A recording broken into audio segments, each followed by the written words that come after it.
جب تک کہ سلجان خاتون نے تمہارا سامنا نہیں کیا۔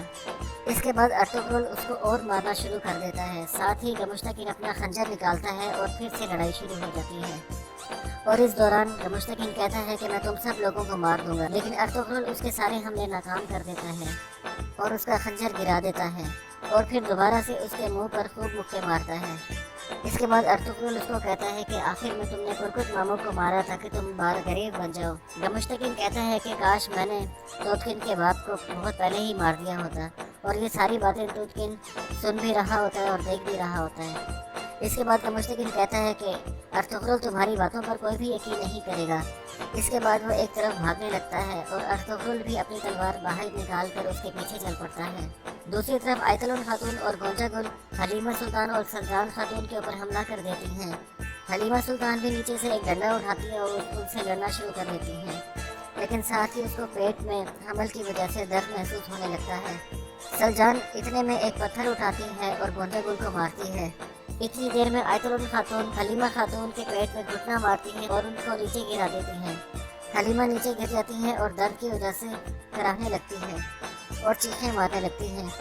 سلجان اس کو بچانے کے لیے آگے بڑھنے لگتی ہیں، لیکن پیچھے سے گونجا گل آتی ہے اور اس کو نیچے گرا کر تلوار ان کی گردن پر رکھ دیتی ہے۔ آیت خاتون بھی حلیمہ سلطان کی گردن پر تلوار رکھ دیتی ہے۔ اتنی دیر میں گوگچے، عبدالرحمن اور حائمہ خاتون وہاں پر پہنچ جاتے ہیں۔ حائمہ خاتون آیت خاتون کو آواز دیتی ہے اور یہ منظر دیکھ کر آیت خاتون فوراً سے چوک جاتی ہے۔ دوسری طرف گمشتکین بھاگتے بھاگتے ایک جگہ پر گر جاتا ہے۔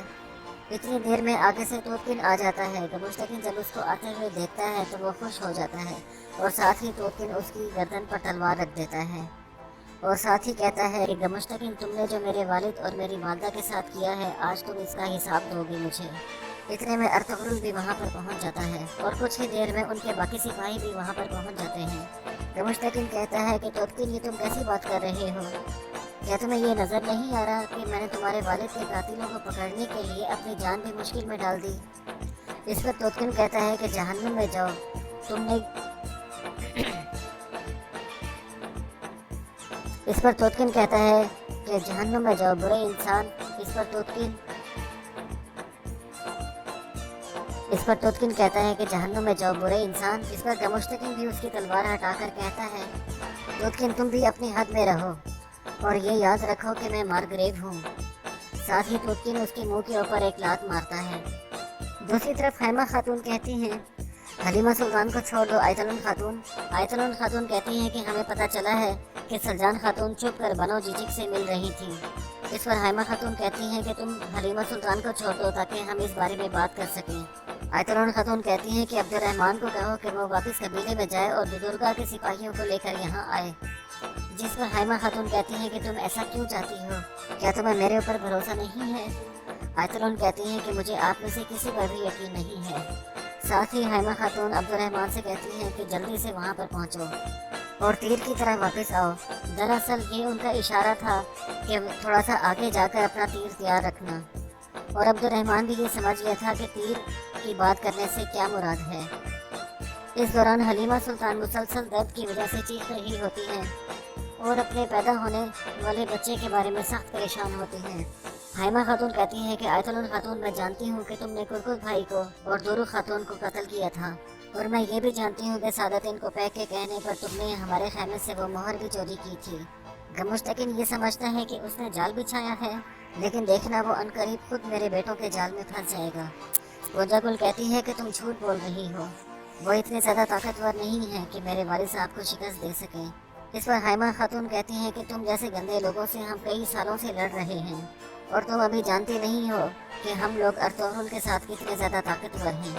اس کے بعد آیت خاتون گوگچے سے کہتی ہے کہ تمہیں کیا ان کے جھوٹ بولنے پر اعتبار ہے؟